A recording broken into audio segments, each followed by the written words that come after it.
So a couple of you guys sent me this video. So what we're going to do, based off of a couple of the comments here, is that we should watch roughly the first 9 minutes of this. So let's go ahead and jump into it. Apparently, Trudeau has something to say kind of regarding the tariffs that are going to be hitting Canada soon. I expect retaliation 100%, guys.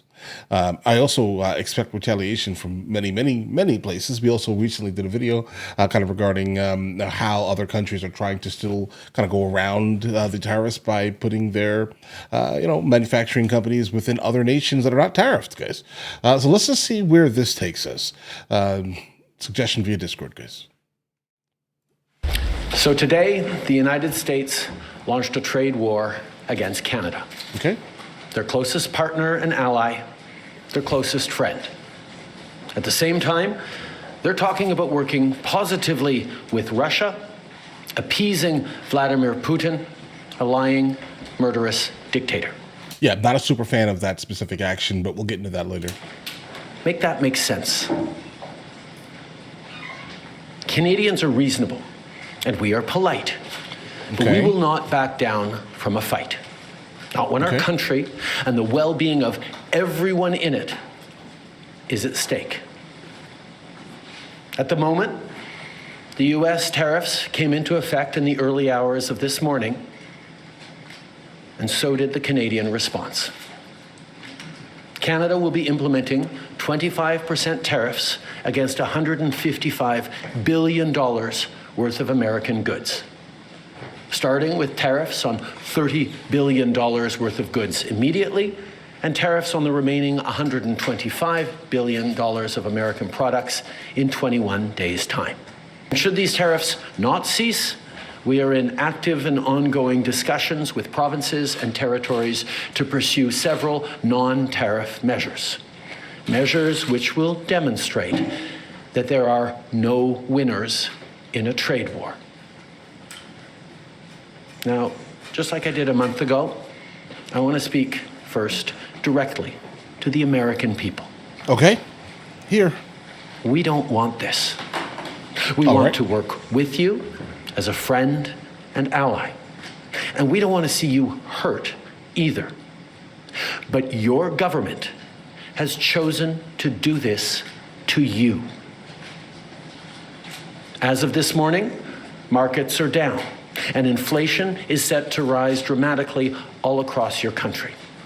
Your government has chosen to put American jobs at risk, at the thousands of workplaces that succeed because of materials from Canada or because of consumers in Canada, or both.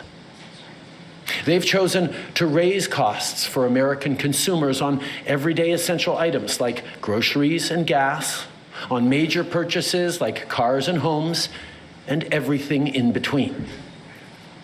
They've chosen to harm American national security, impeding access to the abundant critical minerals, energy, building materials, and fertilizers that we have and that the United States needs to grow and prosper. They've chosen to launch a trade war that will, first and foremost, harm American families. They've chosen to sabotage their own agenda that was supposed to usher in a new golden age for the United States. And they've chosen to undermine— That's definitely from his perspective— the incredible work we've done together to tackle the scourge that is fentanyl, a drug that must be wiped from the face of the earth. So on that point, let me be crystal clear. There is absolutely no justification or need whatsoever for these tariffs today. Now, the legal pretext your government is using to bring in these tariffs is that Canada is apparently unwilling to help in the fight against illegal fentanyl. Well, that— It's not just that though, bro, but I hear you. Unwilling to help in the fight against illegal fentanyl. Well, that is totally false. Let's look at the facts. Our border is already safe and secure. Oh, yeah? Far less than 1% of fentanyl flows and less than 1% of illegal crossings into the United States comes from Canada. Yeah, that's actually valid. Like in this specific thing, I have to stop here for a second here. But in terms of the illegal crossings, he's right. 1%, less than 1% is happening. These people are basically flying in, generally from South Asia, and they're flying into Canada and walking through our northern border. The lion's share of illegal immigration is occurring at the southern border. This is a factual statement, but he's also not doing anything to kind of quell these issues. Now, keep this in mind. A lot of the people that are coming from South Asia, these are heavily educated people, highly educated people that are coming in, and most of them are going straight to tech if they can, because if they do have the ability to kind of get some type of under the table type of scenario. But let's continue. But we acted because we know we can always do better. We responded to concerns, including from the president, by implementing an ambitious $1.3 billion border plan. A border plan that includes generational investments in new AI and imaging tools to stop the flow of fentanyl in its tracks, stronger coordination and information sharing with American agencies, along with the deployment of drones, helicopters, and additional personnel to keep our border secure. Now, a month ago, as part of an agreement with the United States that paused the tariffs, we made further commitments. We appointed Kevin Brasseau as our fentanyl czar, a man who dedicated his multi-decade career in law enforcement to combating organized crime networks and drug trafficking. We designated 7 drug cartels, sick, evil groups who cynically profit off the pain and suffering of people on both sides of the border, as the terrorist organizations that they are. Okay. Good. And just yesterday, we launched a new joint operations partnership supported by a $200 million investment between Canada's security and law enforcement agencies, a partnership that will enhance the coordination of information and intelligence in order to thwart criminal gangs involved in the illegal fentanyl trade. And critically, our actions are working. As the U.S. Customs and Border Protection just acknowledged, there was a 97% drop in fentanyl seizures from January compared to December, to a near zero low of less than half an ounce seized in January. This is true. Even with all the further enforcements and actions we've taken at the borders. In sum, we stepped up. We engaged closely and constructively with the president and his administration. We did everything we promised. We stuck to our word. And we did it because we believe in working together to protect our citizens. Now I want to speak directly to one specific American. Okay. Donald. In the over 8 years you and I have worked together, we've done big things. Guys, are there like no term limits in Canada or something, guys? 'Cause I've been hearing about this man forever. We signed a historic deal that has created record jobs and growth in both of our countries. We've done big things together on the world stage, as Canada and the US have done together for decades, for generations. And now we should be working together to ensure even greater prosperity for North Americans in a very uncertain and challenging world.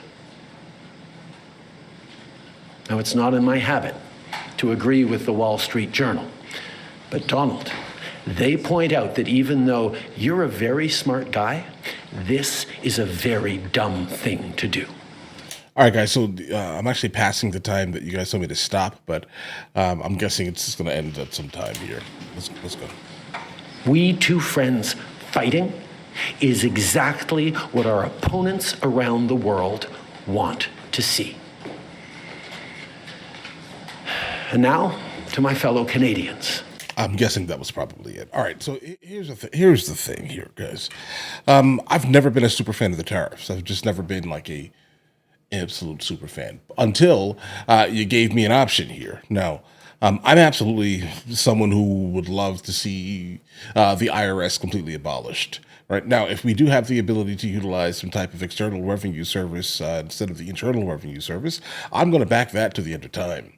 All right, the end of time. There, be honest here.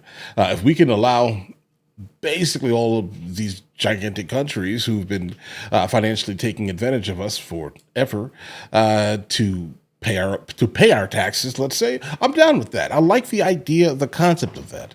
But I do know, in fact, that once we start putting all these tariffs all over the place, stock market's going to crash 100%.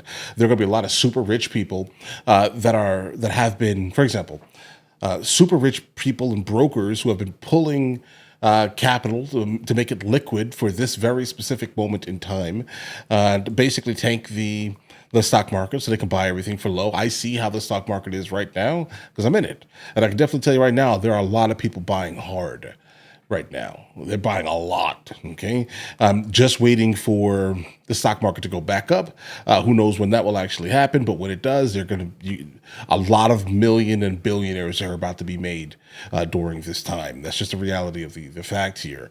But in terms of the tariffs, though, it's going to hurt the average American who doesn't dabble in the stock market. It definitely will. You're going to see a lot of price increases probably within the next week because things don't happen immediately. They only happen immediately in the stock market. Okay, but in reality, you're definitely going to see price increases everywhere. I mean, I think pretty much every economist is going to sit here and say the same exact thing. Tariffs in itself tend to hurt the people that are enacting it almost equally, right? But then at the same time, there are definitely countries that are finding kind of go-arounds here. They are definitely doing that, like China moving to Cambodia and then selling things from Cambodia instead of China, so they can kind of go around that tariff at least. There's just a lot of like weird things happening, guys. Now, in terms of Trudeau and his speech here, I do find it intriguing. I do think that he's very intelligent. This is not something I'm going to take from him. I think that he's overly emotional in some of these instances, but we're not going to back down, right? I just can't imagine it. I mean, don't get me wrong, Canada's there, but the average American doesn't think about Canada ever. Now, there are things that definitely we do get from Canada, in terms of like some of the raw materials, things that propel our vehicles. These are things that are very important, some food products and things like that. But if the price of gas goes up, Americans are gonna do something about it. I'm just gonna be honest. So under Biden, when the gas prices started to go up, what did you start to see at the gas pumps? Stickers of Biden saying, "I did that." It's gonna happen with Trump, 100%. If the gas prices go up due to the tariffs, and we still have to pay taxes, it's gonna get spicy in the United States of America. That's just a reality. Like if we still have to pay gigantic amount of taxes consistently to the IRS, and the economy gets worse, things get more expensive, the citizens are gonna revolt. I'm telling you, I can smell that. But either way, guys, listen, let me know in the comments what you guys think. You guys all have an absolutely amazing day. If you guys are new here, please like and subscribe. I'll catch you guys later.